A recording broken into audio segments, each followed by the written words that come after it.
So, hi, my name is Vincent. You can find me on Instagram at the.wandering.warrior. I am in Taiwan right now studying Shuri-te, which is sort of this Mongol Chinese wrestling style. And in the past, I've done praying mantis boxing and a few other martial arts experiences as well. Joining me are Joseph and Nicholas. Can you guys introduce yourselves? Joseph, why don't you go first?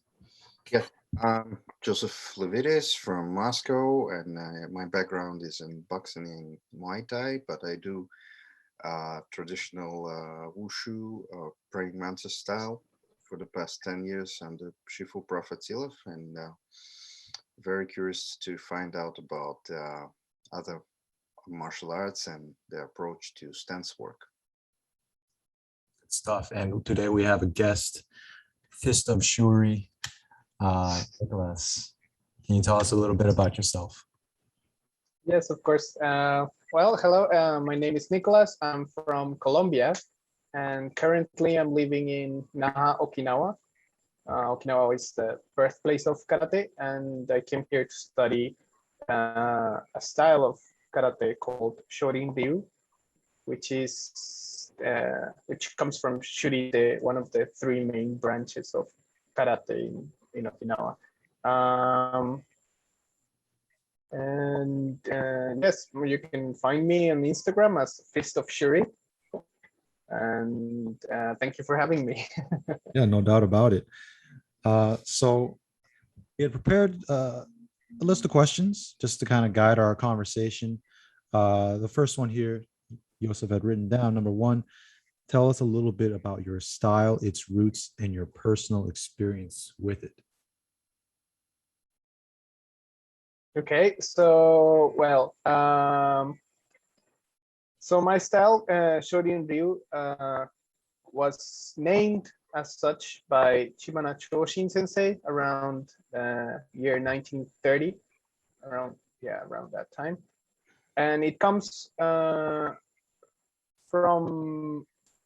originally from Matsumura Sokon sensei. That's like the earliest master that we can be sure that started this lineage. In Okinawan karate, we trace martial arts lineages by kata, by the solo forms that we do.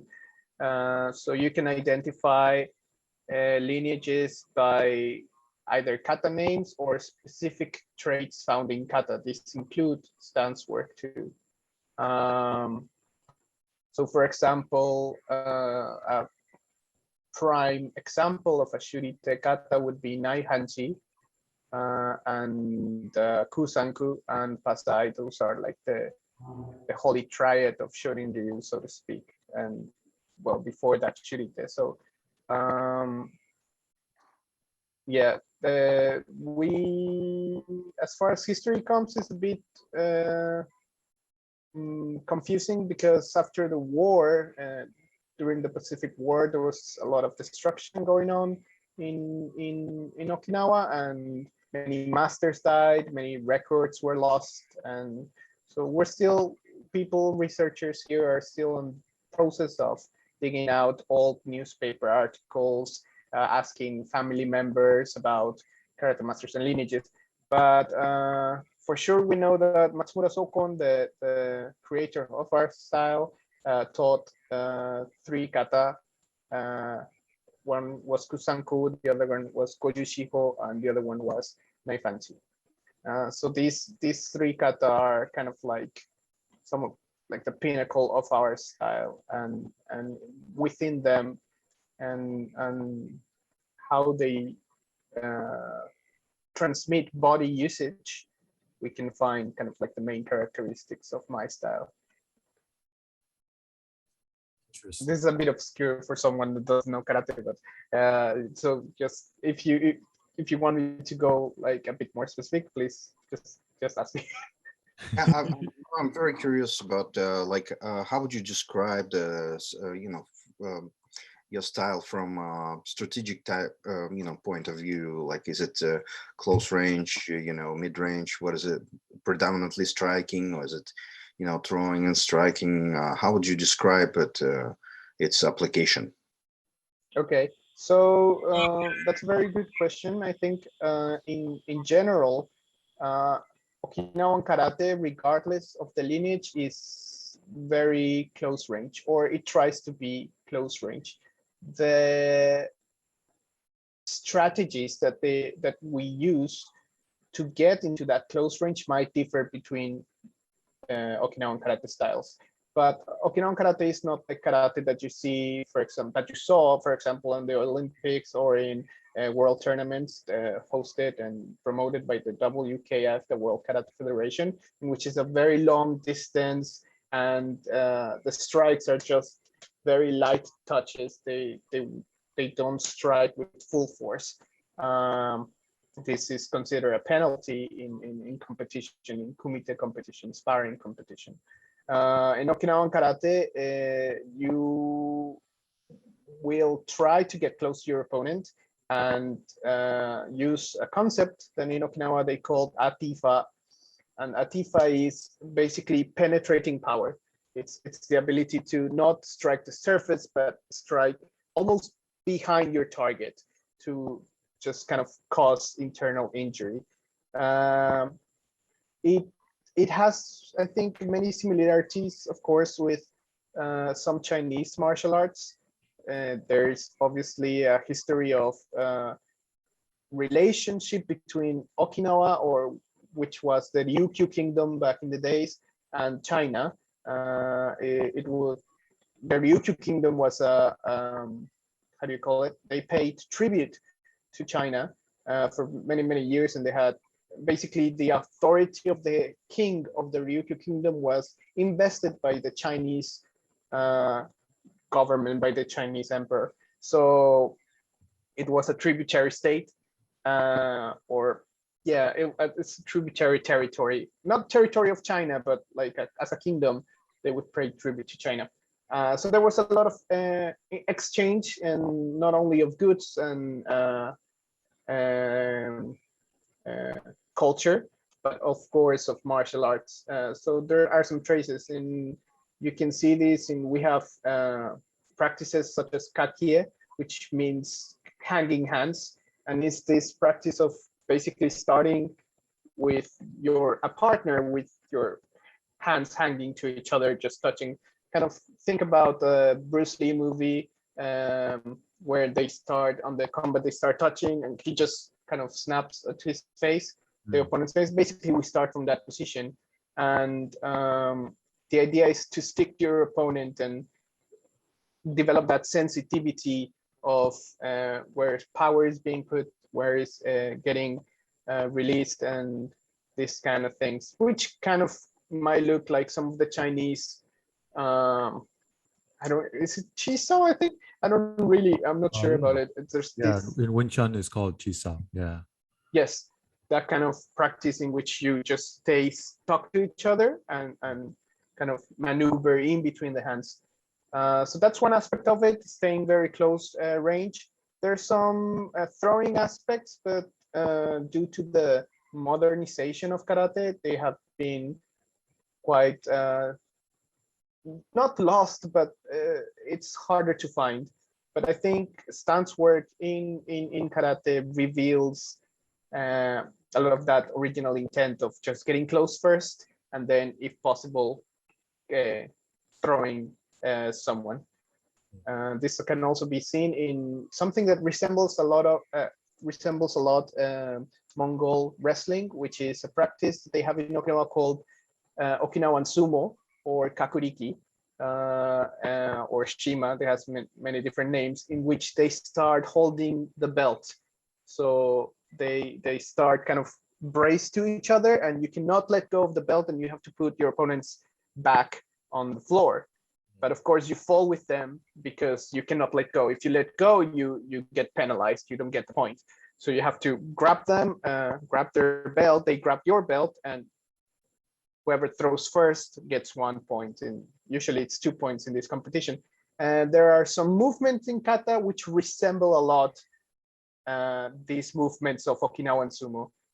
So definitely, I think there is a deep connection between this wrestling art, which is kind of very, it's not widely seen here. It's just for certain festivals and certain occasions, and it's not widely practiced now, but it used to be. And a lot of the karate masters, for example, my old master would engage in these kind of practices with their partners in the dojo in a karate context. So there is definitely some overlap between wrestling arts or originally from Okinawa that resemble other arts, and of course karate. Question. Has your master or his previous teachers, have they mentioned whether the wrestling, the native wrestling, was considered a part of the karate training, or was it something that they all did a lot of and they also practiced karate? Were they considered two separate practices that were mutually beneficial, or was the wrestling considered maybe a foundational training aspect of karate? So as what I've understood from my sensei is basically this kind of wrestling practice was more like a game first. So even people who didn't do karate would do it, just like children. They would go out and just do this Okinawan wrestling sumo kind of practice. However, because it was very widespread back in the day, of course, in the dojo, it would get kind of like included in, it would get a little bit included into the practice, but it was not the main practice, especially after the war, the practices after the war, in which a lot of the, I think, and even a little bit before that, a lot of the kind of more brutal and kind of like more realistic applications of karate got a little bit left behind. And when karate went to mainland Japan, and it started becoming less of a grappling art, and it lost a lot of its elements progressively from the time that it went into mainland Japan.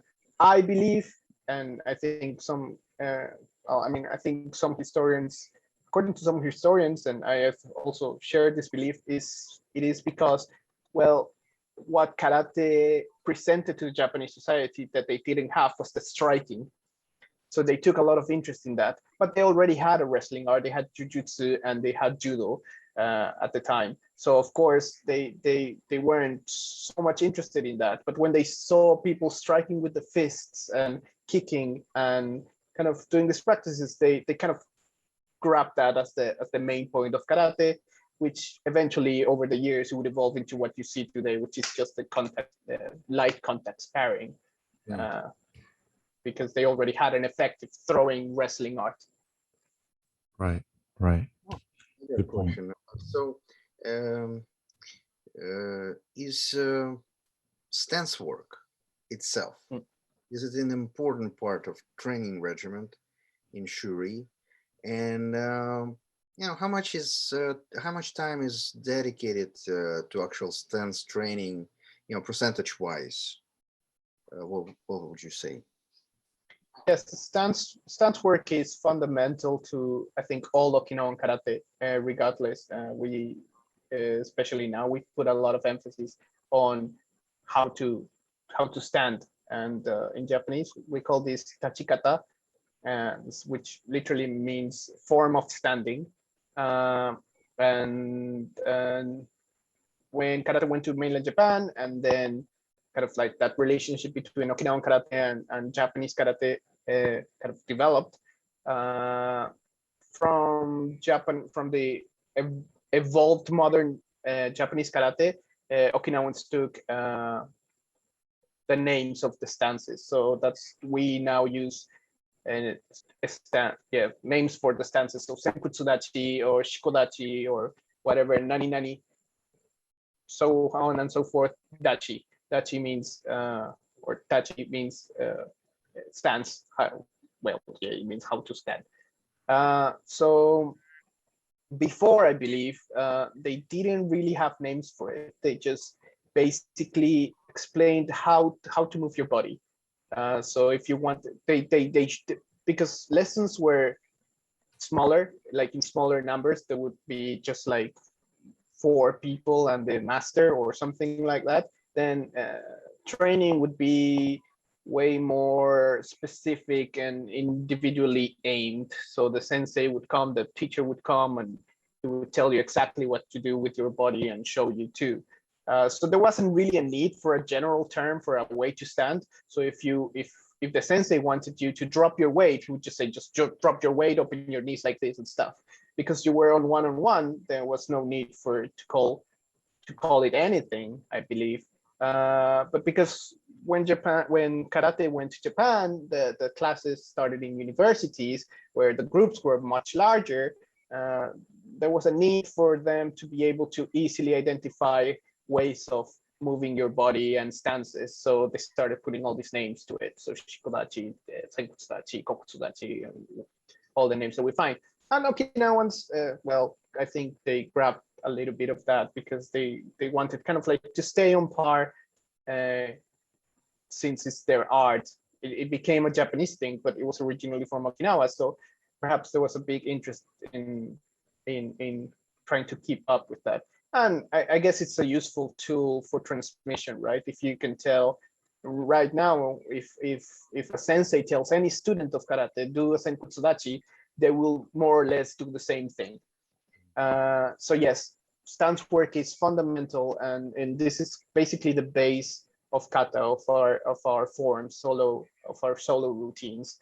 And we spend every class, we spend it on fine tuning the muscle usage, the weight distributions, the ways of moving through the stances from one stance into another one, of moving the feet and moving the hips, how the shoulders are positioned, on top of how to use the arms.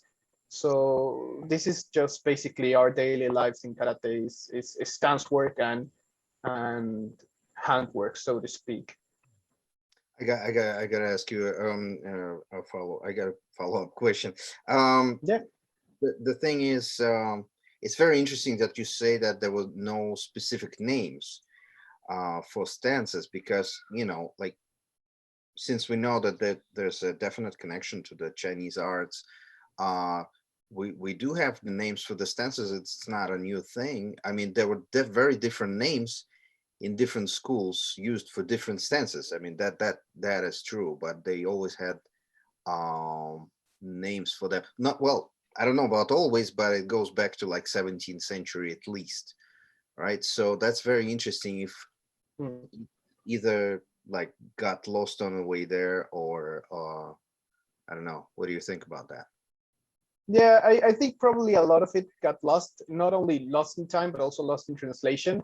But I say this mainly because there are very few records of this kind of thing. I mean, there are some stances that have definite names, but in general, like for instance, when I ask my sensei, when I ask my teacher, my master, it's like, how do you call this? Because like, I don't know, just do it like that.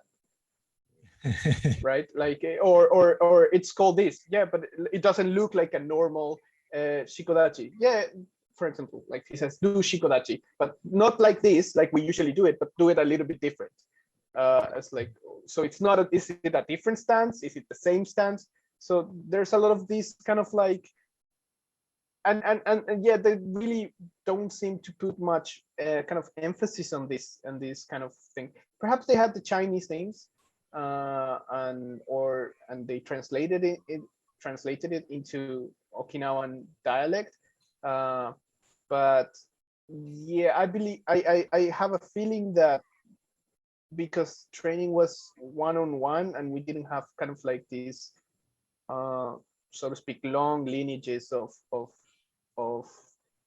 kind of one kata, because our kata so far can be traced back in Okinawa to the 18th century, around that, which is quite recent compared to Chinese martial arts. No. Actually, that's as long as it goes in China as well. Really? You can't. Really? Yeah, all of the lineages that go like past 200-300 years at most, they're not verifiable. Oh, okay, yeah. Yeah, I think it's the same situation here. rarity. Like it's very rare that you can actually trace anything past, the beginning of Qing dynasty. Oh, okay, Yeah. that's interesting. I didn't know that. Interestingly, in this case, the some of the Fujianese arts that might be linked to karate's early history in Okinawa, um, some of those are referenced to in the Ming Dynasty, but we just know that there is this name of this fighting style, like Taizu Chuan. But we Yeah, don't know if it's even the same Taizu Chuan that we know exists in the late Qing. Right. For all we know, they could have just taken that same name and been like, see those cool guys in our ancestry? Yeah, that's us too. We have no idea if they're actually the same. We just know that that system and that style of stance work is very reminiscent. But beyond that, we don't know. Yeah. Some lineages of praying mantis claim that Wan Lan, the founder of praying mantis, is the Wan Lan from the Three Kingdoms novel. That's like a 1,000-year-old art, which is obviously not more than 1,000. Yeah. Yeah, I mean, more than 1,000. There's a lot of these kind of I don't know how Yes. we can say it, mythologizing. Yeah. Yeah. Involved. There's a lot of legend going around martial arts, and I mean, I think that's a big appeal for some people. It's just this legendary martial art that goes back 2,000 years, and these deadly techniques used to fight barbarians and fend off attackers. There's like this big mythology about it, and it's quite appealing for some people.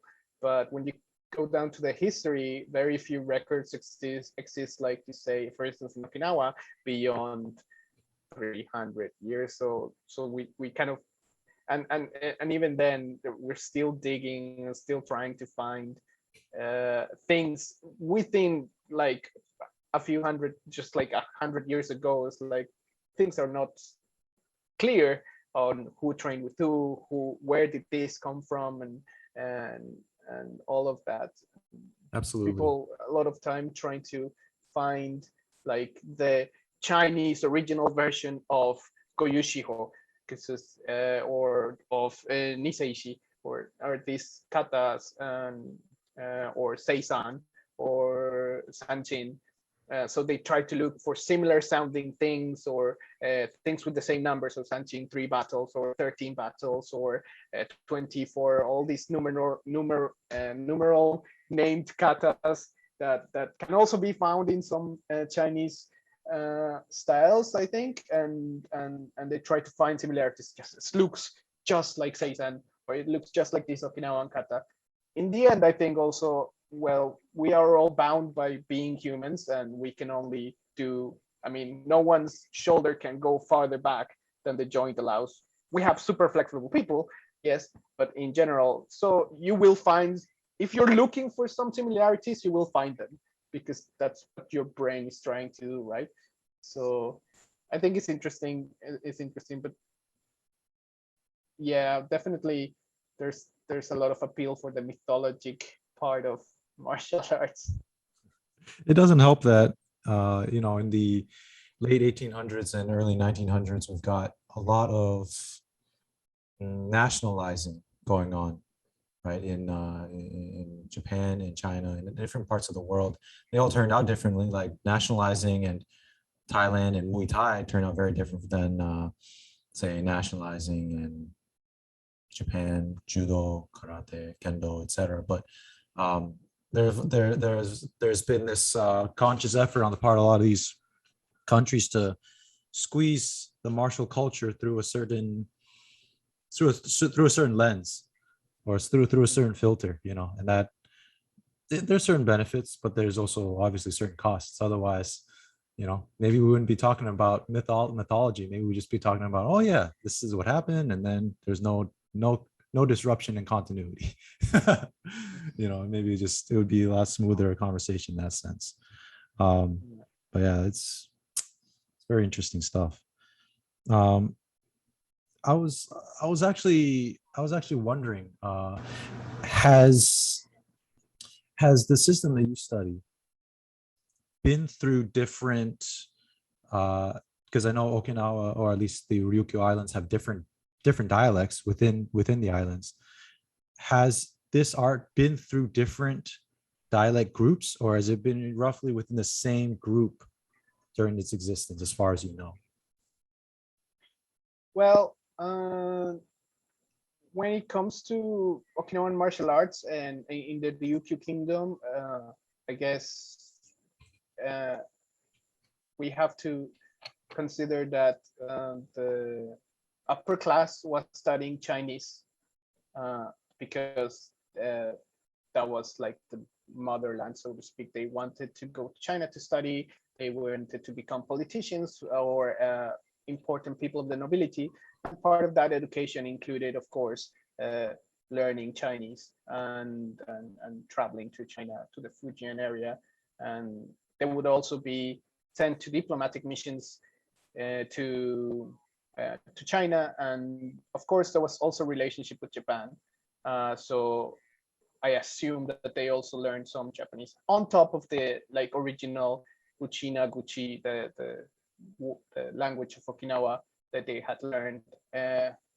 Indeed, there's a difference in the slight and sometimes major difference between this the Uchina Guchi, the Okinawan language, in areas, not even islands, but also areas. So right now, if you look at the map of Naha, which is kind of like the capital of Okinawa, the main city of Okinawa, Shuri, Tomari, and Naha are basically all Naha now. Like the district of Naha includes all these three cities, which used to be separate villages and separate villages back in the Ryukyu Kingdom. So you had, if you were in Naha, you had to travel to Shuri. It was like changing villages. Shuri was kind of like the kingdom's capital for quite some time. And obviously the dialect of Shuri, because it was the kind of like noble area, was the how the rich people and the nobles spoke. Whereas the people from Tomari, which was a port area, would speak like port people, and not only in not only accent, but also the word usage. And the same would be for Naha and other areas in Okinawa. However, my style comes from Shuri, so from the royal area, from the noble area, and Matsumura Sokon was the bodyguard of the king and was the instructor of martial arts for the king. And I think for 3 kings, he served under 3 kings in the Ryukyu Kingdom. And to serve the king, you couldn't be a commoner. You also had to come from a good family. So he most certainly spoke Chinese and Japanese. He also traveled to Japan and he learned Kenjutsu style called Jigen Ryu, which I don't know if you've seen, but right now the practices, they don't practice with bokken, with like a pretty wooden sword. They practice with sticks, because what they do is they bash their sticks very hard, and this is kind of like their daily practice. It's just they get a bundle of other sticks and they just start bashing it and doing for like 1,000 repetitions. This is what Jigen Ryu practice like looks now. They'll probably have other practices, but this is kind of like what you would recognize if you look for Jigen Ryu Kenjutsu on the internet. So indeed, he had, we may assume that he knew these 3 main languages. And my style of karate developed in Shuri, and all from kind of prominent people from prominent families. His next student in my lineage is Ito Suanko, which also served under the king as secretary. And his student, which is Chimana Shosin, which was the one that named our style Shorin Ryu, which means small forest or young, well, not forest, but grove, like, yeah, small or young grove style. He was also from a prominent family in Shuri. So they were all kind of from noble areas. So in terms of the language, it would be more or less consistent, at least in regards to the Okinawan dialect that they all spoke. Cool. But yeah, of course, after the war, this all people started moving between islands and between areas in Okinawa. So now it's all mixed. So well, probably we have people that come from other islands that practice the style. But in terms of language, I think up until Shimada Sensei, there wasn't much exchange in kind of like the core practices and teachings. Of course, there was exchange between masters from different areas, but not so much as like the main lineage. Gotcha. Interesting. So, speaking, specifically of what you have studied, what would be the first, like the first stance that you would start off with in your learning process? Because for example, for Chinese martial arts, I would say if there was one thing that like is typical for all of the styles, there's this Mabu stance, horse stance training is probably in every single style, including the styles that don't use it, like Wing Chun. I mean, I've seen some Wing Chun practitioners practice standing in horse stance. Do you have something similar? Yes, of course. So in my style, our basic kata, our most, and basic doesn't mean like easiest, but most fundamental in this case, it's called Naihanchi. There's a researcher called Andreas Quast who has suggested that Naihanchi comes from Okinawan mispronunciation or pronunciation change of Neifa, which apparently, I'm not fluent in Chinese, I don't know any Chinese at all, but Neifa means inside or something like that. Like so, Hey, and yeah. chi comes what would in Okinawan be a ti, which means hand, but hand doesn't mean like it doesn't only mean this, but it means method or skill. So it would be something like internal skill or inside boxing also. Ti can also mean boxing in the sense that the kanji kempo means, right? Like fighting method. Right. This is our most basic stance and our most basic pattern form. And in Naifanchi, we stand in, or at least in our styles, in a kind of horse stance, but with the feet turned inwards.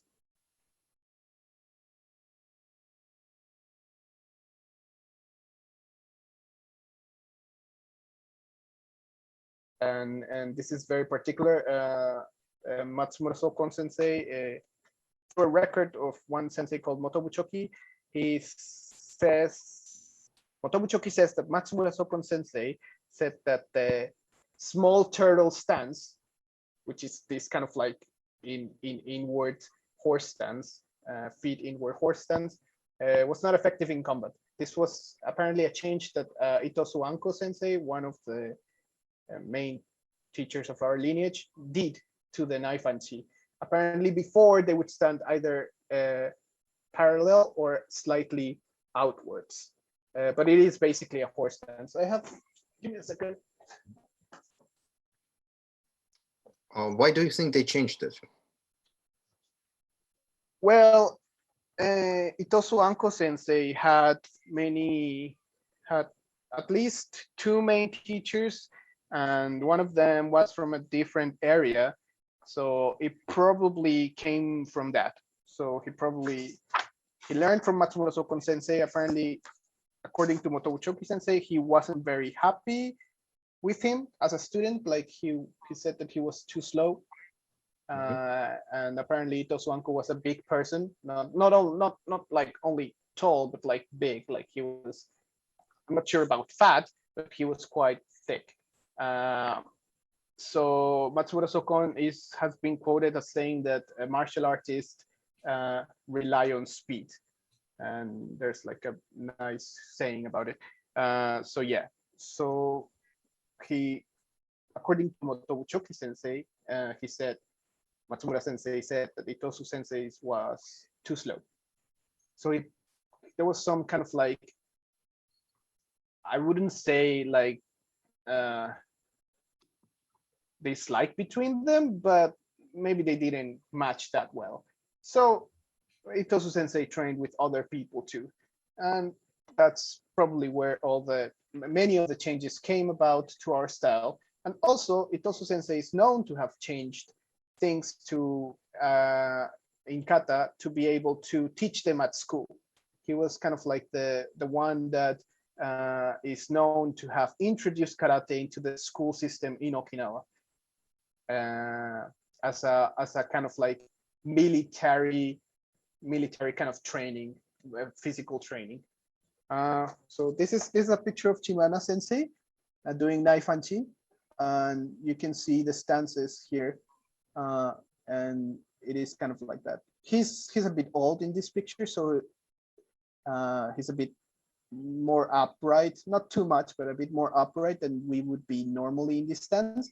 And his feet are also not turned inwards as much. I don't know if you can see it. Yeah. But this is kind of like our basic kata, and it only goes side to side. It doesn't go forwards or backwards. It moves on a line, on a horizontal line like this. And from Naifanchi stance, from this stance, which we don't call it horse stance, we call it Naifanchi stance, which is the name of the kata, we take out all of the rest, the remaining of our stances come from that. So if you're standing Naifanchi and you move 1 foot here, you stand, now you have the different stance. If you move both them like this, then you have a different stance that we use. If you move them both like this, then you're in a different stance. But it is all based on this Naifanchi stance, which is kind of like an inwards small turtle or horse stance kind of practice.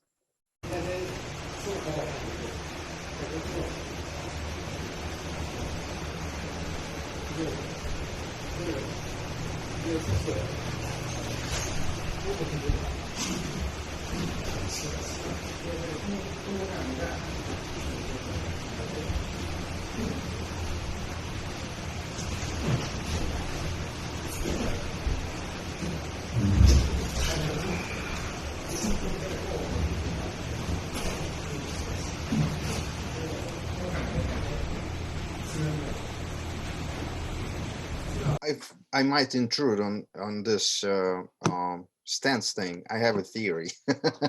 Okay, sure. But before that, I have to ask you a question. Were like Okinawans, did they have a similar system to the Chinese one where there was governmental examinations held for military positions and civil positions, like in China? Did they have it? I'm not sure about it. I do think there had to be some kind of testing for it, because there are records of Okinawan people, especially from the noble classes, going to China to study to be able to become a politician or hold a position in the Ryukyu government. Like, you couldn't just become a Ryukyu government person. You had to study, and you had to either, so people would, but obviously going to China was very expensive, so only people with money would be able to go. So yeah, there was definitely more to it than just being born into nobility. To be able to hold a position as a not that, obviously the regency was hereditary, but other positions as magistrates and secretaries and all of these things, they were more than just bloodlines. In that case, I'll elaborate on my theory here a little bit. That stance with like knees skewed like this, that is present in actually a lot of Chinese styles. Like sometimes it's as a transitory position where you just move from that position to the horse stance, and in some cases, like in Wing Chun or like in some white crane styles, it is considered like sort of like a fighting position, or a training position, at least, right? The interesting thing is when we started training the athletic system that was used, and in our school we practiced the athletic training that was used to prepare the candidates for the military positions of the officer in the Qing dynasty period. So one part of the examination, like it's part archery and part athletic, training. Like you have to demonstrate, serious, athletic, abilities, like pulling a really heavy bow, swinging, doing different exercises with heavy halberd, and lifting up and manipulating a really heavy examination stone, which was like it's a square block basically with two handles, right? It's usually the examination weight, I think, went from 130 kilos to 170 kilos. So it's really heavy and it's hard to kind of lift up. And you have to lift it up and you have to turn it around, and do all kinds of movements with it, right? Okay. So the first thing you actually do after you are able to lift it up, actually, right? First you train to just lift it up. It's pretty heavy, but then you kind of pull it on top of your knees, and that position is exactly like that. And from there you move into the horse stance, to other stances, but you cannot get it up any other way. Like that's the only way to get that stone up and manipulate it further. Like otherwise you have to be like ridiculously strong.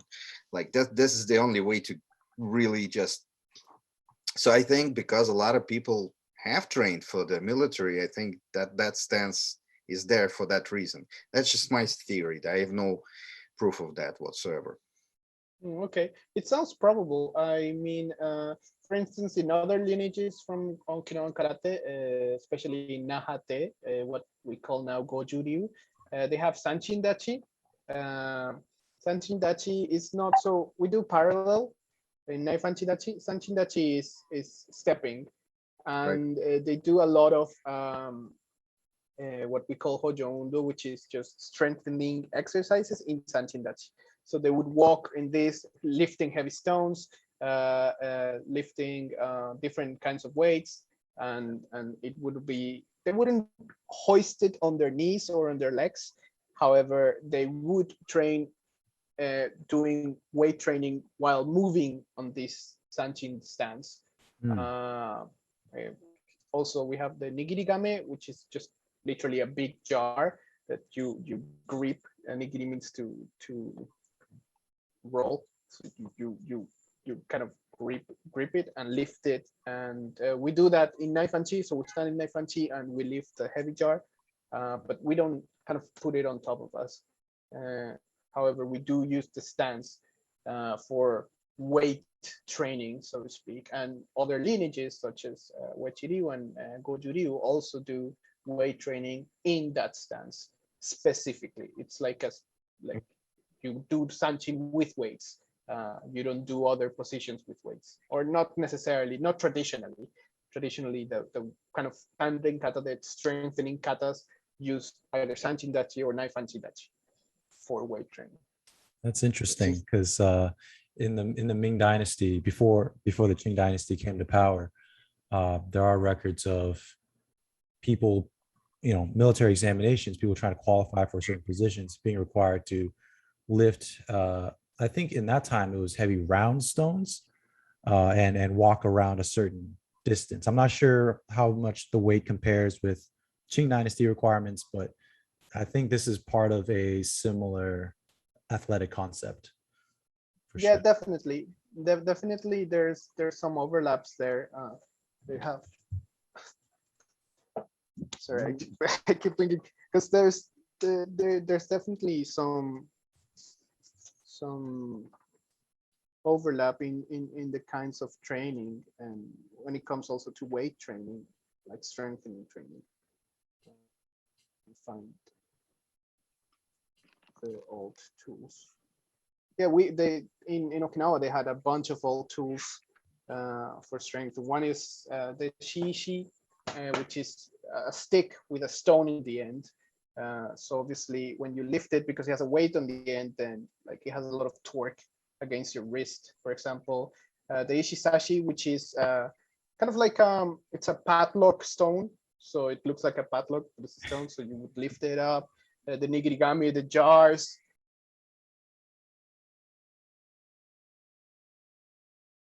And they do all those kind of training with heavy stones and sticks and heavy stones and on their own too. It's obviously there was not like manufacturing of weights in a mass production, so they would take basically anything. The nigirigami is literally a jar for alcohol. Like that's where they age alcohol in Okinawa. So they took it and they just filled it with sand to make it a weight instrument. Can't find the photo. Yeah. In China, it's interesting that in China that there were actually special shops that actually made those things, like the stone locks, the the thing you call tishi. I don't remember the Chinese name for it, and the jars and the heavy stones. They actually made those for people who wanted to train, because there's a lot of people that wanted to train for the examination. Oh, that's interesting. Yeah. In Okinawa, my sensei, another sensei have said like we all did it on their own. They have a culture here of making this stuff on their own. And even now you can get weight trainings, like weight training equipment, and many senseis decide just to, oh, I'm just gonna stick this stick in this stone and just make it so I can train. Like it really isn't that. They rather make it themselves, and the same goes for weapons. They make their own staffs. They make their own sai, like the truncheon kind of weapon. There's a culture here of just being self-sufficient. It's just making it your own. Sounds like test taking has been a lucrative industry in China for a long time. Sounds like you've been obsessed with exams. It was such a great social economic lift. If you make it into an army and you're an officer, you're all set. So it's a good job. Yeah. Same here. The government positions were very well paid, which is why the families kind of try to save up to be able to send their sons to China so they could study, so they could become part of the government and basically have a good income and a good future, right? That was like the most profitable way of living here, because it was a very poor island, I think, a very poor kingdom.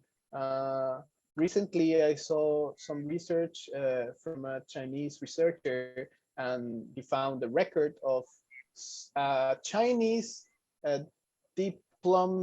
diplomat who said that, oh yes, the goods that we get from Ryukyu are quite cheap. That in China, when you wanted to say that something was kind of like not very well made, it's like, oh yeah, it comes from Ryukyu, like, now we say like, if something breaks, like, oh yeah, it's made in China, kind of bad, cheap quality, very, very easy like to break and stuff, and people say that. But apparently in China back in the days, like, oh yeah, it comes from Ryukyu, it's not very good, like, because it wasn't very a very rich country in terms of craftsmanship. However, they did have something that the Chinese did want, which was sulfur, which they used to make gunpowder. So kind of like probably one of the biggest interests in Ryukyu from China was that the sulfur for the gunpowder. Nice. Let me show you the one of those jars. I don't know if you can see it. Can you turn Yeah, down it's the same. It's exactly the same. Oh yeah. Yeah, it's my shifu. And here's the tishi, that the Chinese version. Yeah, exactly the same. Yeah, They're exactly the same that the things that we use here, and you see them in the dojos, made from concrete, made from actual stones. Yeah. we can insert it later. Are the balls also for like? Do you lift them in just to your stomach? Which ones? In the last one you showed me a stick with a round stone like a shiichi, and Yeah, you also lift it up and there's like a you stretch it out like this, like that, and you move it around. yeah, just like us. Direction. And how about the ball?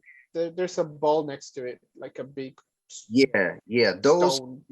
you kind of you manipulate them in different ways. You lift it up and you throw it, and you catch it, and you catch it on a forearm, and stuff like that. Okay. It's throwing, catching mainly. Okay, I haven't seen anything like that here, but there might be something like that in some dojo in a garage. I'm just imagining always the throwing a most bowling ball up in the air and then like, oh no. Yeah, Yeah. that's you don't catch it, you're dead. Yeah, threw it too enthusiastically and then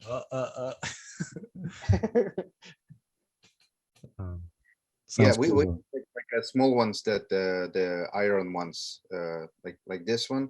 They're not that heavy, like 5-6 kilograms, but you just kind of, the practice is you just throw them, and that's Okay. a really good strike, like striking power. Yeah. And then you catch them, like you throw and catch. So that's for like grips. Mm. But those are small ones. But the big ones are kind of different technique.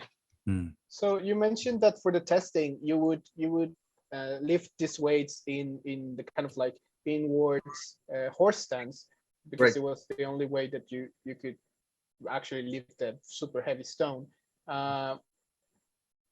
But is this stance also used in general like application, or does it have other purpose other than the weight training in Chinese martial arts?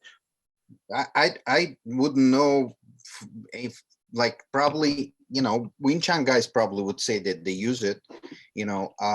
I don't understand how, but in our style, no, we don't have it as a fighting stance. No, it's just for training. Okay.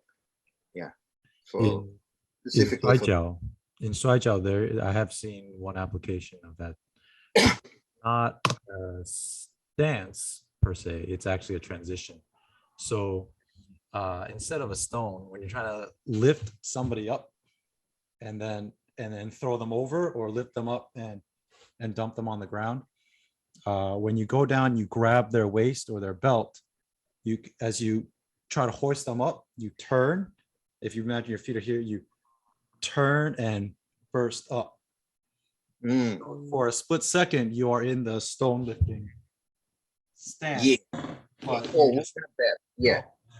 then throw. Yeah, we definitely, in transition. Yeah, for in sure. transition. But Yeah. as a fighting stance in and of itself, not anything I've trained. I've been exposed to a little bit of like Fujinese Kontao type things, and I've also been exposed to some Qigong exercise where you are in that position. And I'm not knowledgeable enough to say whether you're supposed to operate from that position as a fighting stance per se, or if it's for conditioning, because I do know some people say that putting your feet in a certain way, you can activate through your fascia and your musculature, you can activate your glutes and your core in a certain manner that you may not, in like a sumo squat, for example, right? And so from that perspective, I understand as far as an operational fighting stance, this is what I'm going to do when I'm ready to fight somebody. I'm not sure. I haven't had that experience myself. So interestingly enough, we do have applications for that stance in combat. So we use it to trap feet.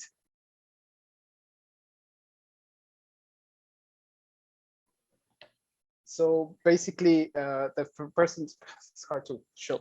So this is a person's feet, and this is their leg, right? Imagine their leg upright, but I can't. So what we do is we come around like this, and we hook the foot. And when you push with your knee towards their leg, it makes them buckle. So I'm just gonna try to show. So this is the stance, which we call knife and chin. So it has this inward thing. So this is like frontal, right? And when we do the kata, we kind of move on this way and this way. But when we do it in application, we would step in like this and basically trap the person's foot in between my foot and my leg. And when I do this, it makes their leg go like this. So we do have this application for it.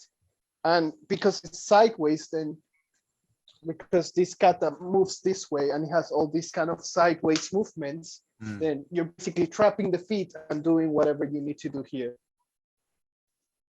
Gotcha. That's just the we got in Mantis, but we don't have it as a separate stance.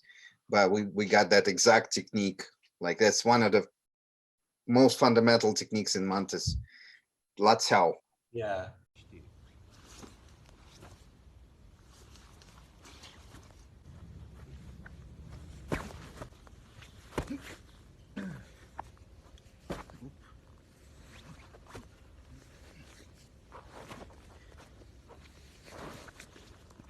So now that you mention it, we do have this as a stance in Shuri-te.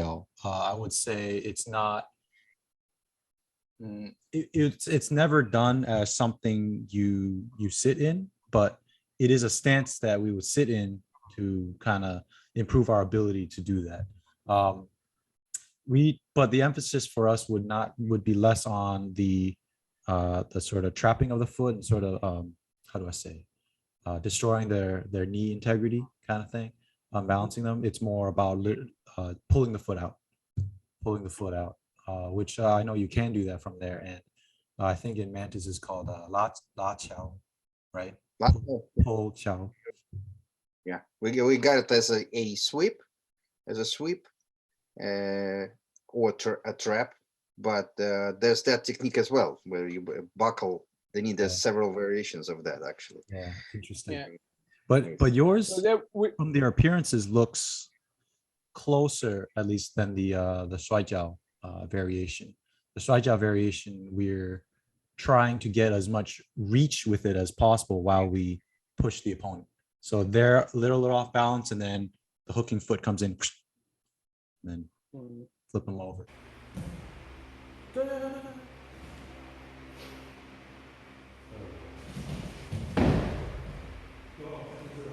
Rather than where it looks, based on your footwork, much more kind of smash in and buckle them, if that makes sense. Yeah. So we use it. We use it that way. We kind of like we use what we call irimi, which is to go inside, to go in, and kind of use our shin to buckle their knee and attack their leg, and the foot to trap it. And also in this kata that I'm mentioning, the Naifanchi kata, there's a movement that we call namigaeshi, which means returning wave, in which the foot just goes like this, up and down. And of course, you go in here and you can sweep someone like that. when you go inside, you catch the foot and Mhm. you can throw them, or just even from kind of like a kind of diagonal. When they step in, you can just yeah sweep them. So there are some applications for this here that apparently is also on you guys, but Yeah, it's a pantui, right? Yeah, it's there's Wailing leg. yeah, there's different what do you call it? That same motion, of course, you can use it as a type of sweep, but you can, or even a foot catch, but you can also use it when someone's trying to sweep you, and then you come right back in. So yeah, cool. yeah. Cool The stuff. third, yeah, the third kind of application that we do for this one is just basically when you go down, you can attack the ankle or the knee. So basically, as a kick more than what sweep, but of course, because you want to hit with the heel, then your foot ends up kind of looking like this uh, when you attack, right? Uh, Instead of hitting with the toes, the edge of the foot and the heel. So that's why it would be like this.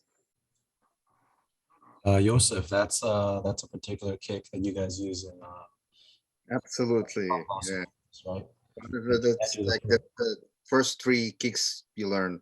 So one of the three, the three lower kicks, they don't, they have a name like that. Yeah, exactly like that. Just kick, scraping the foot downwards so that you actually tear the you know Ligaments. Ligaments. the cartilage there, you know, in the knee, you know, tear it apart, sort of. Yeah. Good stuff. Nice. So, what would you say is the like the accent, if there is one in training stances in Shuri? What is considered important and what is considered secondary, in your opinion? Would you mean like when it comes to doing the stances, or like the stances themselves? What Like when you train, there's like maybe there isn't, maybe there is a particular you know, accent on something, you know, like for example, like in a lot of Chinese styles, they would have you do the stances as low as possible, for example, right? okay. Things like that, or you know, what would be like the point of focus in training stances? So mostly it's about weight distribution, and so stances are mostly indications of how to use your weight in a physical altercation moment. When you have a forward stance, it it's not really about the stance itself in that case, but just that you're pushing your weight forward, either into them or backwards. If you're doing a kind of like a horse stance, you're dropping your weight. If you're doing a back stance, then you are kind of pulling. So that would be more of the emphasis of it, and also muscle usage, especially in knife anchi, the kata, that like the one that I've been talking about on this stance.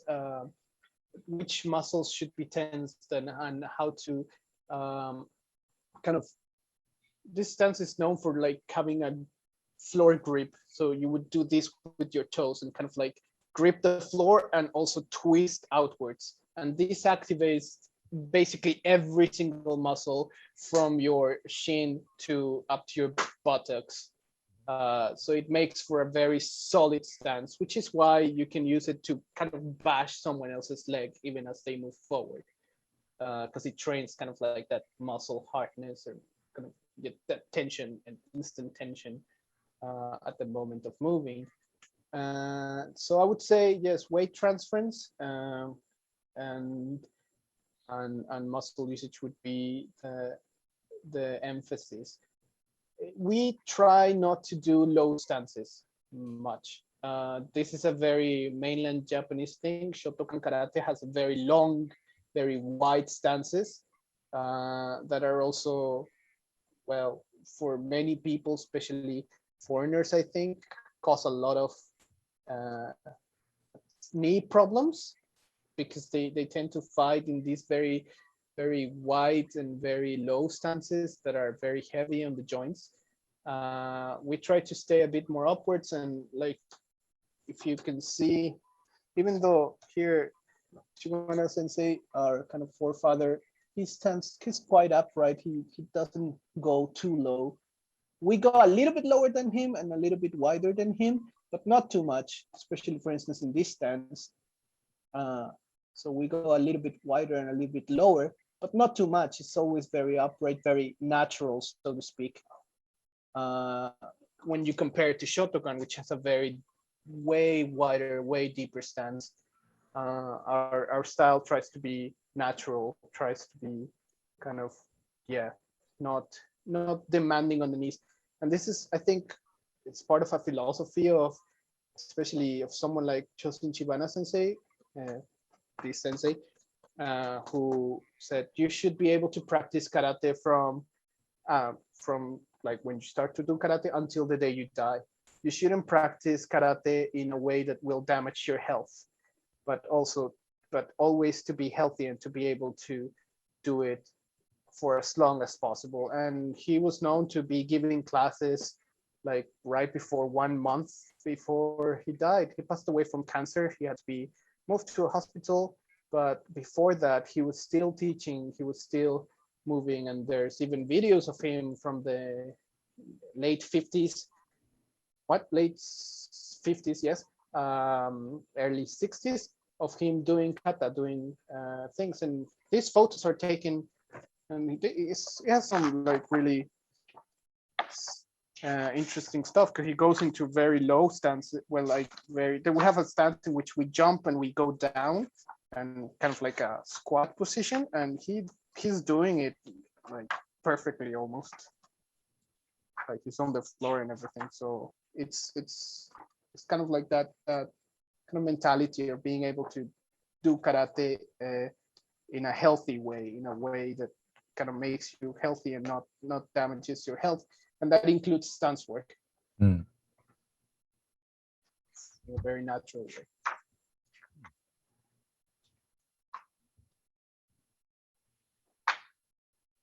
I think it's in a video. Well, I'll send you the video later. So I got a question. There's a lot of talk in Chinese martial arts and Japanese martial arts and traditional martial arts in general on alignment of different, what correlates to what, like the weight distribution and everything. And like one thing that like there's a lot of talk of, and there's a lot of disagreements between schools, is tucking in your tailbone or not tucking in your tailbone. Where do you stand on that? Because yeah, it's either you're on a on the dark side of the this kind of thing. It's seems to be a very important question. Yeah, indeed. It's a whole issue here too, in which there's yeah. So there one of the main differences between Goju Ryu, which and Shorin Ryu, my style is Shorin Ryu, uh, is that initially Shorin Ryu wouldn't do the tail tucking, the tailbone tucking. Goju Ryu, when they do Sanchin and basically every position, they put a heavy emphasis on this kind of like rotation of the pelvic bone, which will activate the tendon area, the stomach area, and the back area. However, for example, when we do Naifanchi, the stance that we do this. When you do the namigaeshi, the returning wave kick,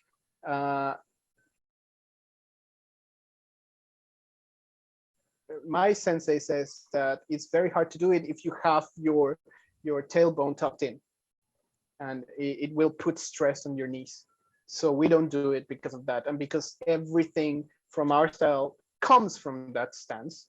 Therefore, we never really actually rotate our pelvic upwards, inwards, or out. I don't know exactly what direction it is, but yeah, that kind of like we don't do it. But in Goju-ryu, which is the other one of the other main styles in Okinawa, they do it. They stand in sanchindachi, and some schools very visibly do it. Like you can see them, they put the stance, and the first thing they do, you can see them all at the same time when they do demonstrations. So they would go and stand, and they everyone at the same time goes, and they have this very hard, noticeable breathing pattern.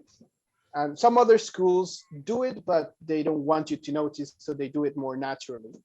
So it depends on the philosophy between schools, and that's where kind of like the disagreements would happen, but that would be mostly in Goju-ryu lineages.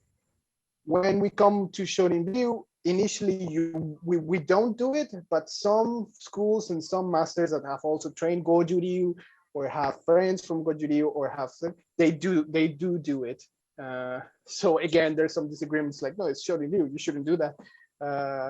Or like, why do you do it? Like, you're doing Shorin-ryu, not Goju-ryu. This is Goju-ryu, or, you know, this kind of like another style or whatever. So yeah, this disagreement is here. So we don't do it. I've tried doing it in different stances and see how it works, but it's hard to measure how much, especially when if you can't. I mean, yeah, I don't know how. I think there'll be different philosophies about it, but I'm not sure. I don't do it. I think I rather just tense my stomach and use other muscles, and I want to be able to move quickly from one stance to another. So I don't want to be locked up in kind of by having my spine like that, my tailbone.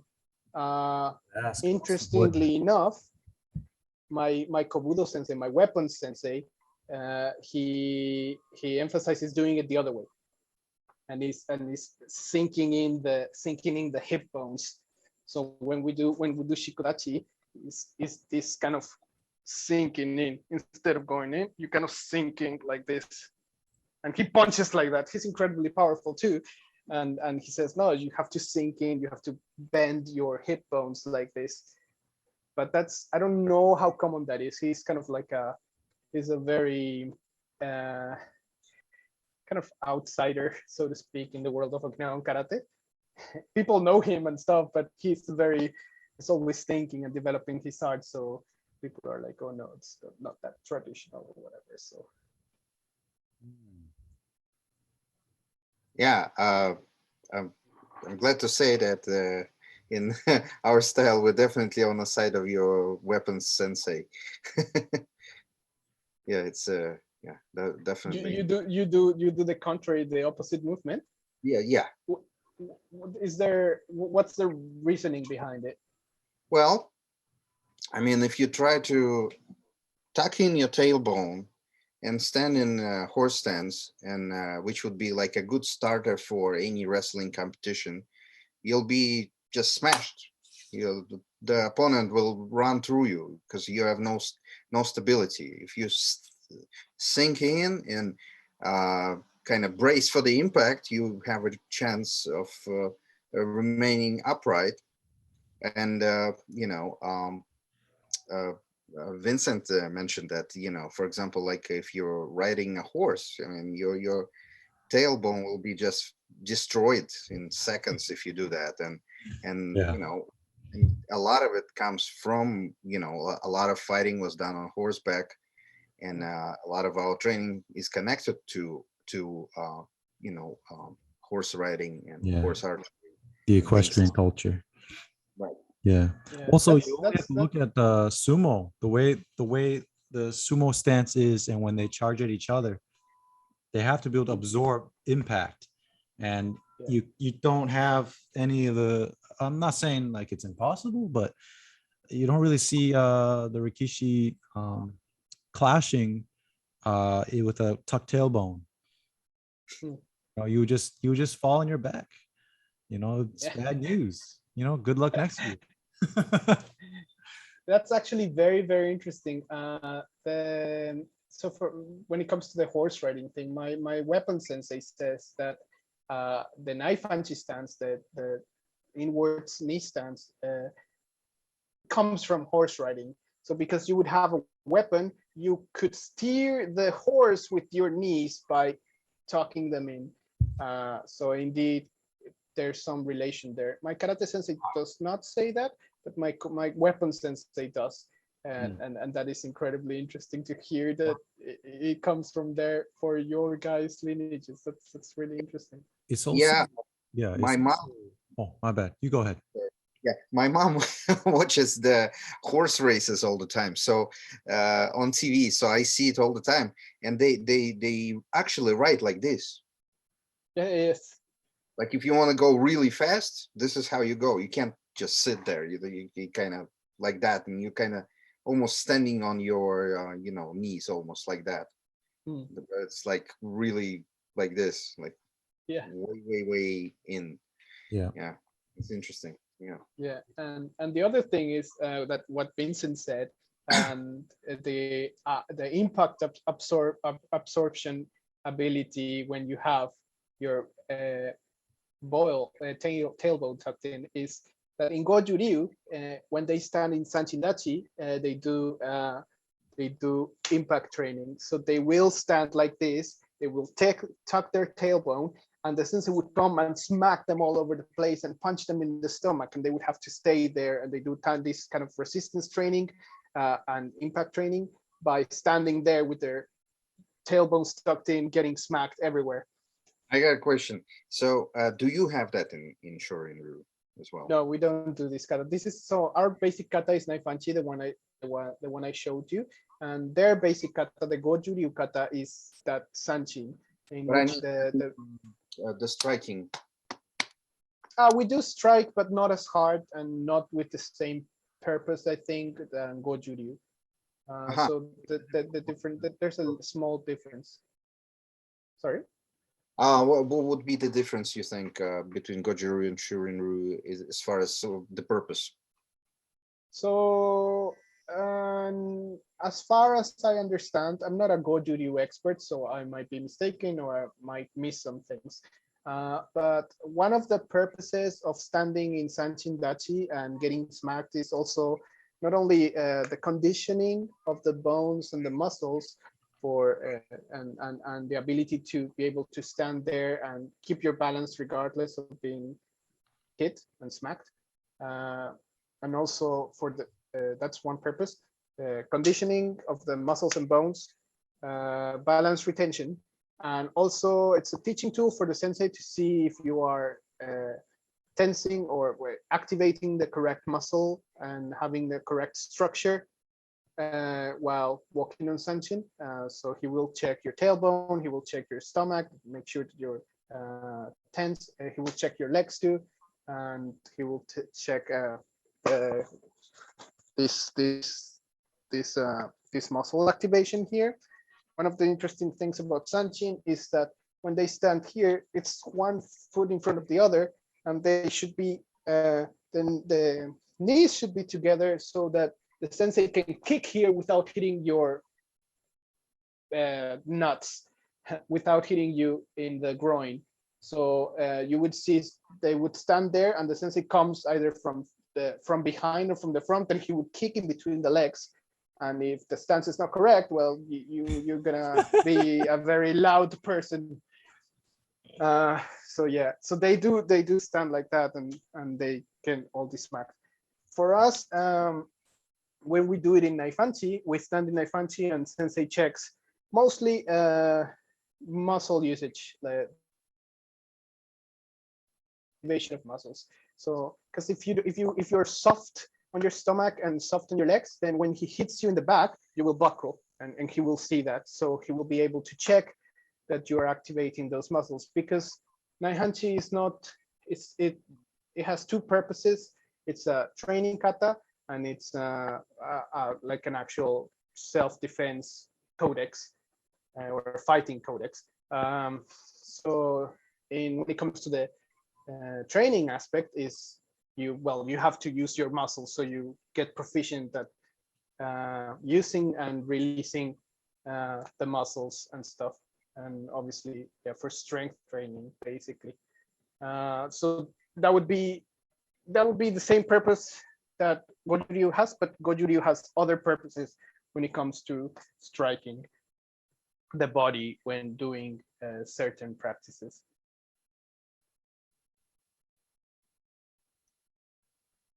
Do you guys get like smacked like that too? Yeah, we have similar practice in Mantis. Comes from a very old style of Mantis called actually it's the praying mantis style of hard conditioning is the exact translation of the name. And actually, like, it's a style that had no forms, no talu, no kata, 36 techniques in all. And a lot of the times was just conditioning.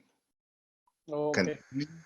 And hitting heavy bags, and then partner work, and that's it. That's the whole style. It did not survive in its entirety to our day, but we have the hitting practice coming from there, and that's the foundational practice we do a lot. Like, it's just standing in the stance and getting hit, pushed around, and in different ways to offset your balance, so to speak, and to make sure you're standing, very firmly and respond correctly to pressure.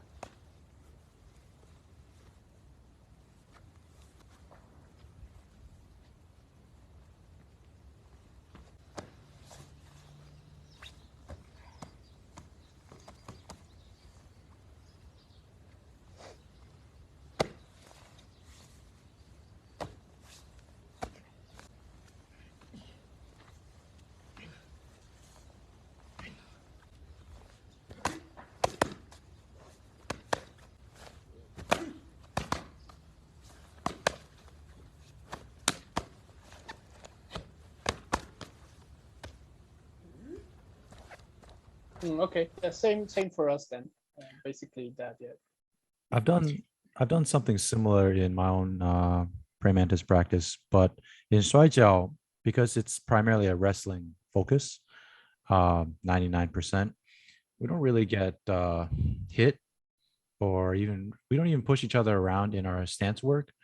But once in a while, the coach or the sifu will come around and stand on you to make sure that you are stable enough, right? Because the idea is that you throw without being thrown. You throw without falling to the ground yourself. And so your stance work needs to be quite stable, or else, you might fall over as well. And you see this in a lot of wrestling competitions, especially where the rules aren't very strict on that. So, once in a while, if you're holding a bow stance, your teacher will be like, stop. And then he'll stand on you. Put one foot on one of your hips, put one foot on one of your legs, and it's like, jump, bounce a little. Okay. And it's a good thing my teacher is like a little bit closer to size than me, like compared to me. Like, imagine if he was I'm like 67 kg. Imagine my teacher is like 130 kg, big dude. I'm like, no, don't test me. But that's similar idea, but I think applied to different requirements.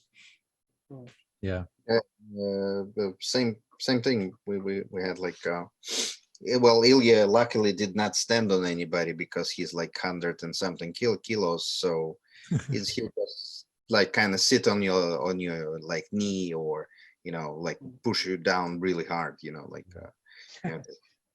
If he stands on you, it's nothing good's gonna come out of that. Yeah. Vincent, do you have like that?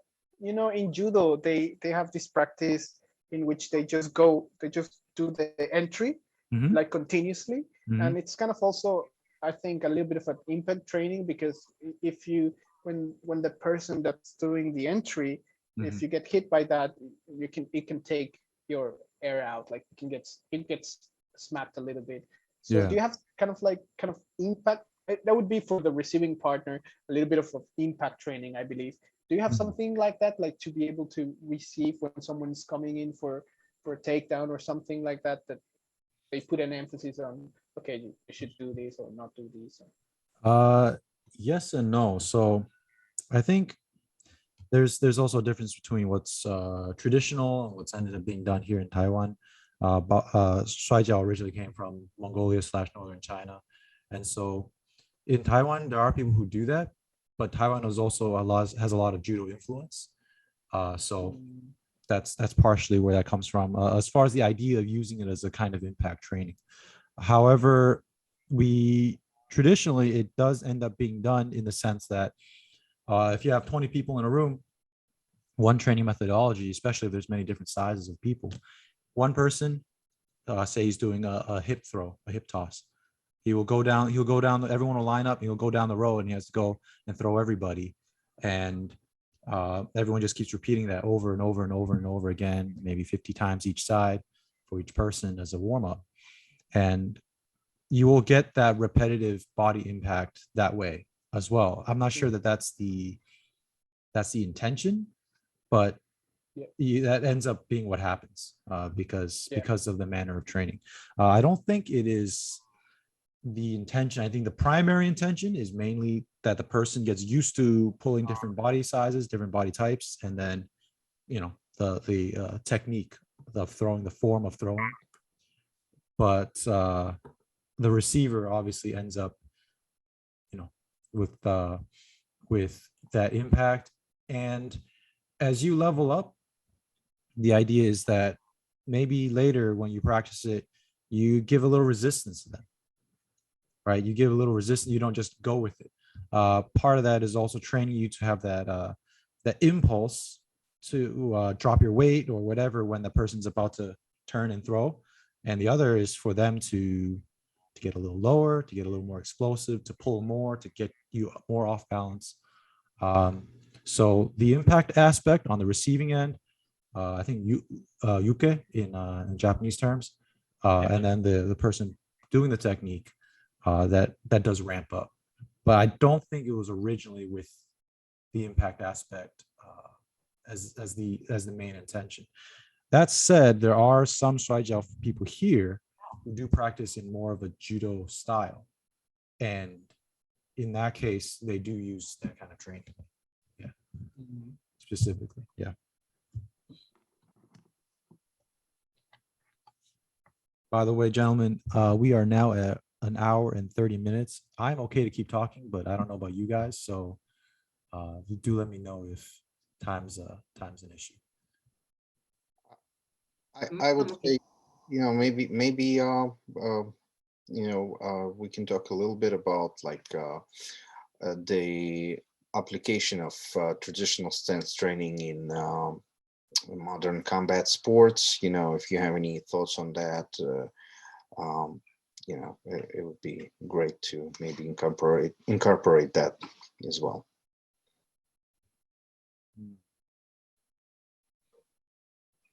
So modern combat sports, would you be talking about mixed martial arts? Would you be talking about in karate competitions today? Yeah, whatever. Anything? Basically, yeah. Is it because there's like an argument that standing in stances is a waste of time, that goes around a lot, and of course there's an opposite view. There's like standing in stances actually solves all of your problems. Like you don't need to spar, just stand in a mabu stance for like hours, so that movable. Yeah. So I think I might come in a midway and between the 2 points, because like I said before, for us, and this is not something that I just say, but other karate people, especially some really good karate experts like Ian Abernethy, they do emphasize that stances are not there for you to stand in, but as a way to indicate weight transference and how to move your weight in a given application for a determined objective. So if you have a forward stance, it basically means you're pushing your weight forward. And depending on what you're doing with your partner, with an opponent, it means that they're going this way or that way, or you are receiving an attack from this direction, or yeah. So it is not for there to stand, but it's just, okay, here you want to go forward, so you want to push all of your weight forward, and that's why we do it. And I especially in karate, there's this big misconception that the techniques that we do are basically the kind of like stopping moments and kind of what I think is kind of like photography karate.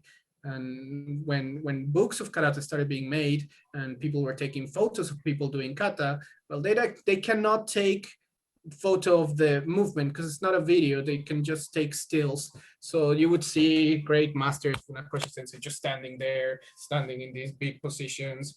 And people think that that's where the applications are, that that's where the fighting comes in karate. It's just, oh, you get punched, so you just defend like this.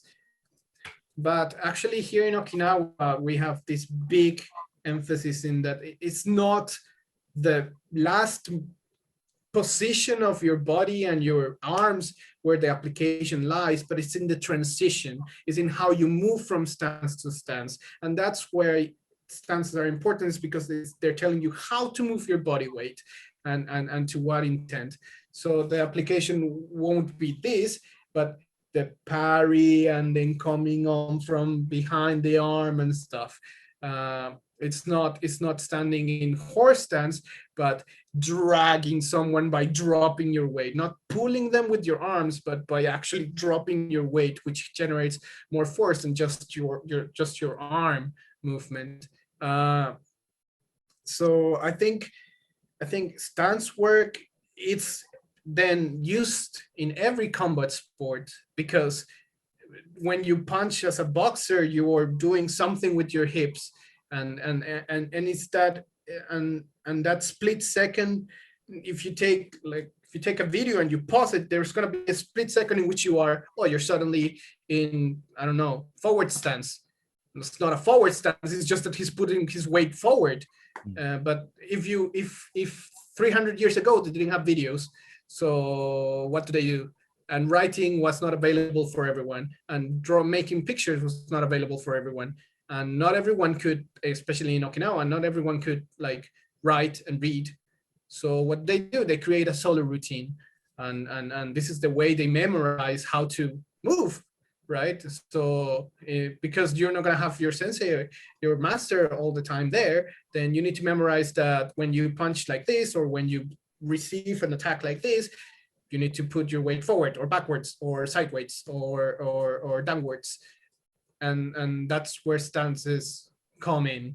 Obviously, you can incorporate that as like actual training. So like you say, just standing in horse stance for hours and hours, because it creates endurance and it works your muscles, and it's horrible. but it has some benefit to it. But the main purpose, I don't think, is the still picture, is the photography karate. It's not the or long stance or punch. It's in the movement, in the transition, where you find what really is. And I think that's at least what I've seen of Chinese martial arts. They're a bit more fluid, they're a bit more continuous, and it feels like they stop less than karate people do. And I think that's a little bit of what karate has lost, and it's just that kind of continuous movement, and that would make it more clear where the kind of applications and the actual combat aspect is. Because you don't want to stand there. It's like, I'm just going to stand in horse stance and try to avoid punches. Yeah, that's a good point. I've got a question for you. there's something that you mentioned reminded me. My coach here in Shuri-te always tells me we're not here to do stance work. Um, I tell you how to do it. I give you any corrections. You go do that on your own time. We're here to wrestle. And I'm just curious for you guys, do you find yourself in training, do you focusing a lot on the stance work and the transitions between frames, so to speak, for the sake of fine tuning your technique, or do you focus more on the live live drilling and applications of the movements, and then being told to do all the stance work at home is that's kind of like your physical practice, you're ingraining those patterns. So we do in during practice, during class, we do have a heavy emphasis on stance work, on how to move, on the nuances between stances, and muscle usage, muscle activation, because again, because we are a martial art that is based on kata, based on patterns and form, set patterns and form. So that's kind of like our core. From there, we go into the applications. People like Patrick McCarthy Sensei have suggested, and I think very accurately, it's a very plausible, if not the actual theory of how kata originated, is that first there was the two-person practices. In the old times, people would fight and learn how to do certain things, and then to memorize that, how to defend against a choke, against a haymaker, defend against a push. They would then do a solo representation of what they were doing at the moment that they were practicing with another person. And this was again because not everyone had a way to record the teachings, and they needed, and they not everyone had a partner available at all times, and they needed to be able to do it on their own. So we developed these solo routines, or well, the old masters developed these solo routines as basically yes, it's a codex of the fight, of a certain principle or fighting techniques that were being taught from two-person drills, from practices with a partner. So indeed, now we have become the opposite. We have kept only the codexes, the solo pattern, the solo representations and routines, and now we're trying to get out of them the original intent, the original fighting purpose, which would be with a partner. So what does like a sotouke, what we call sotouke or jodanuke, mean when you're actually facing someone and when you're being attacked? And what against what attack, and does it actually mean that you're receiving or like blocking, or does it mean or does it mean that you're striking their face in this angle, or what does it mean?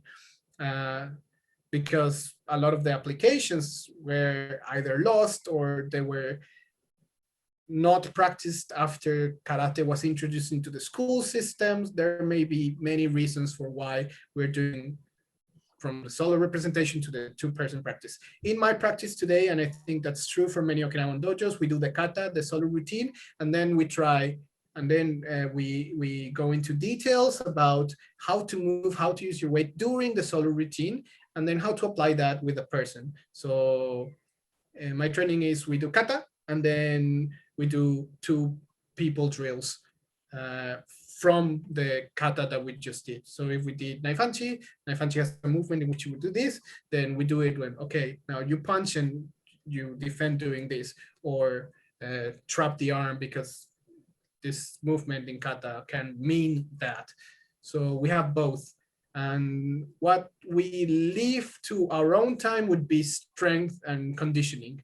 So practices like makiwara, the hitting board, or the strength training with the shiishi, the heavy stones, and the nigirigami, that's for your own, because you don't really need the knowledge of the sensei to be able to do that. You can just get strong on your own, basically, and train how to impact better. But when you want to know the particulars of certain body usage and body movement and muscle usage and how the routine goes in terms of the details about it, then you do need the sensei, because he's the one that has received all this knowledge from 3-4 generations before him. So that's what we do in class. Cool. Thanks for that. That makes sense. And do you think that, say, a mixed martial artist or somebody in a combat sambo, sanda, attending these full contact karate tournaments, do you think they could benefit from this style of training, or do you think that there's something a very, very important takeaway that they could get from immersing themselves in this style of training? I think it has its benefits for anyone, but I think we have to be careful, because karate, I don't think you can use karate in today's sports combat environment, because we're dealing with highly trained people that train for fighting, and they train, I think, exclusively what's being proven to be useful and being proven to be effective, especially when we're talking about, even in the amateur level, very few people, I think, will do kind of like kata work, and that's why if they're doing like actual combat, and that's why, for instance, in the Olympics, to take like the most recent example, you have the kata competitors and you have the kumite competitors. They look nothing like it, and they're highly specialized. The kata people, they do kata every day. They do weight training to make their kata better and stuff, but specifically for that purpose, so it looks good, so they can move fast in the movements. Whereas the kumite people, the sparring people, they train ways to be able to kick faster and stuff, which we don't. For instance, our kata, I think every kata originally only had a front kick, the front kick, and that's it. Whether that is to the groin or to the stomach or to the knees, maybe that's the only variation. And maybe the side kick to the knee. That's the only two kicks that we really have in Okinawan karate. But if you see sparring people, karate sparring people, they do roundhouses, they do heel kicks, they do all these kinds of kicks that they're not in kata, because they're trained them because they're effective in combat to get a point or whatever. So I think you will benefit on how, because kata and the way we train here, it teaches you how to use your body effectively and how to transition between stances. But in modern combat environment, I think it's taking kind of like the long route, because you don't want to spend so much time in all these details, but just kind of training to be really effective at certain things very quickly. So yeah, I don't think karate was made to be in the competitive like MMA scenario. Not that it is not as it is practiced in Okinawa. It is said, I don't know how much of it is true, but traditionally it's been regarded as a self-defense martial art, and a self-defense martial art that was supposed to be effective against a ruffian, like a dude that was just pushing you around because he was drunk, and not an expert fighter. It was not made for you to be able to defend yourself against an expert fighter. So it's not like it's not like the maybe certain martial arts that are made, for instance, kenjutsu, the samurai sword, the katana schools. They were made for samurai to fight other samurai. They were made to kill, and that's what they used to train. It evolved into kendo, which is a sporting kind of version of it. However, they were made for the battleground. they were made for actual war. The same goes for archery, same goes for spear techniques. And that also comes, judo was also made for that. It was when you couldn't use your sword, you had to throw the other person and stab them with your knife to be able to move on to the next opponent, because you're in the middle of the war. Karate was not born in that environment, and it was not made for that purpose. I think it had some influences from arts that were made for that purpose, but especially when it comes from especially at the point of Itosu Anko, which was the person who introduced karate into the school system, that whole kind of like battleground mentality got kind of like squared. I mean, the purpose was to train the body to make good soldiers, but I don't think it meant that karate was going to be used as a kind of fighting art for soldiers, because they had weapons at that time. It was 1912, so they already had weapons, and they were fighting wars in not so much in what Cold weapons. shows. Yeah, I mean, not with swords and spears, but Yeah. I mean, they had bayonets and stuff. But I think it was the emphasis was a bit different by that time. I'd say I agree and I disagree. So, No, but it's- it would be a huge conversation, which I think just falls outside of like the stance work and stuff. But so I would do like a separate one on this. Like we can talk about it if we have time. You know, if you got time, we can get together and just schmooze on that. You know, sure. on the question of how applicable it is in the modern combat application, because I think it's very applicable. Actually, the traditional arts could do very well within martial art, modern combat. You know, I think, but obviously with some additional, training in certain areas added.